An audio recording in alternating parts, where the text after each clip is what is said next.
There's a town in Pennsylvania where the ground is on fire. Not the buildings, the ground itself. Smoke leaks up through cracks in the road.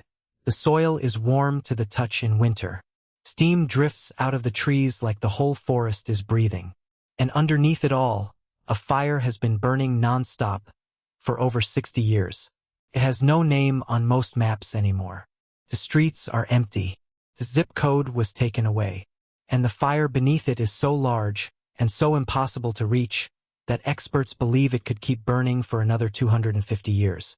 This is Centralia, a town that was killed by something no one could see, put out, or stop. And the strangest part isn't how it started. It's who refused to leave. Let's go back to the beginning. In the early 1960s, Centralia was an ordinary, thriving coal town. Around 1,000 people lived there. It had shops, churches, a school, bars, a couple of gas stations. Families had lived there for generations, because Centralia sat on top of one of the richest coal deposits in the country. Beneath the streets was a vast maze of old mine tunnels, honeycombing the earth for miles. That coal underground was about to become the town's death sentence. In May of 1962, the town needed to clean up the landfill before Memorial Day. The landfill happened to sit in an old, abandoned strip mine pit, and the standard way to deal with the trash was simple. Set it on fire and let it burn down. So they lit it, like they probably had before. But this time the fire found something. Down at the edge of that pit was an exposed seam of coal, a direct opening into the endless tunnels below. The burning trash ignited the coal, and the coal did not go out. At first, nobody panicked. It was just an underground fire in an old mine. They tried to dig it out. They tried to flush it. They tried again and again over the following years. But every time they thought they had it, the fire had already crept further along the seams, feeding on an almost unlimited supply of coal, pulling oxygen through the labyrinth of tunnels. You cannot pour water on a fire you cannot find, burning through solid rock, hundreds of feet down, spread across acres. For years, the town mostly lived with it. It was a nuisance, a bad smell, warm patches of ground, something the adults grumbled about. Life went on. And then the ground started trying to swallow people. In 1981, a 12-year-old boy named Todd Domboski was walking across his grandmother's yard when the earth simply opened beneath him. A sinkhole 4 feet wide dropped him into the ground. He grabbed a tree root and hung on, dangling over a pit of hot mud and toxic steam, the smell of it pouring up around him.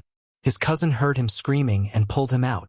If that root hadn't been there, the carbon monoxide alone would have killed him before anyone reached him.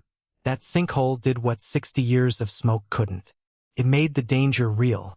Suddenly the whole country was looking at Centralia, a town where the ground could open up and kill a child in your own backyard, where deadly, invisible gases could seep into your basement while you slept. In 1984, the government gave up trying to save the town. Congress set aside around $42 million, not to fight the fire, but to pay everyone to leave, to buy the entire town and relocate its people one family at a time. And most of them took it. Slowly, house by house, Centralia emptied out. Buildings were demolished. The population fell from around 1,000 to a few hundred, then to a few dozen, then to almost none. In 2002, the Postal Service made it official and revoked the town's zip code. On paper, Centralia basically stopped existing. But here's the part that stays with you. A handful of people refused to go, even with the fire beneath them, even with the sinkholes and the poison gas and the entire government telling them to leave. A few residents fought for the right to stay in their homes until they died, and eventually they won it. They were allowed to live out their lives in a condemned town, on top of a fire that will outlast them, their children, and their grandchildren. Because to them, it was never just a place on top of a coal seam. It was where they were born, where their parents were buried, where every memory they had was rooted. And they decided that leaving that behind was worse than living over a fire. So today, Centralia is almost gone. The streets are still there, cracked and cracking, leading to empty lots where houses used to be. Smoke still rises from the ground, and the fire still burns, exactly as it has since 1962. eating slowly through the coal in no hurry at all. And that's the thing this town leaves you with. We think of disasters as loud, an explosion, a flood, a single terrible day.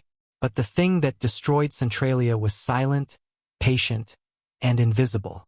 It gave people decades of warning. And still, some of them looked at a fire that could burn for centuries and decided that home was worth staying for.